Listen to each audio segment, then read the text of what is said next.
આજે ત્રિવેણી સંગમ છે. અખાત્રીજ, અક્ષય તૃતીયા અને ભગવાન પરશુરામજીનો પ્રાગટ્ય દિન.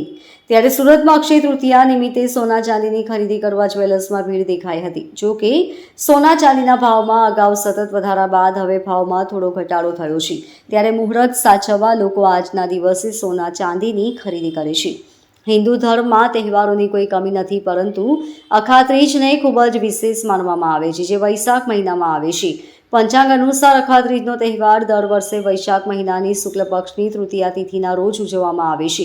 આ વખતે આ તિથિ 10 મે એટલે કે આજે શુક્રવારે ઉજવવામાં આવી રહી છે. આ દિવસે દેવી લક્ષ્મીની પૂજા કરવામાં આવે છે અને સોનાની ખરીદી પણ કરવામાં આવે છે. એવું માનવામાં આવે છે કે અખાત્રીજના દિવસે સોનું ખરીદવાથી ધનમાં વધારો થાય છે.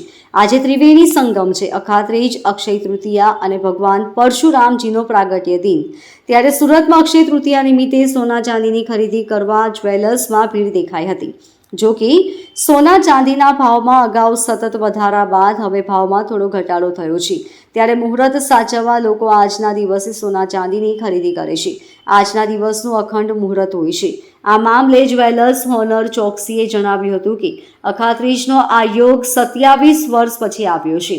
આ વખતે સોનાના ભાવમાં 10% ઘટાડો આવ્યો છે, જેથી ગ્રાહકોમાં પણ ભારે ઉત્સાહ જોવા મળી રહ્યો છે. સુરત શહેરમાં ઘણા જ્વેલર્સને ત્યાં 40% ગ્રાહકો દ્વારા એડવાન્સ બુકિંગ કરવામાં આવ્યા છે. ત્યારે જ્વેલર્સને પણ સારો વેપાર મળવાની આશા છે. Bureau report, LK star news, Surat.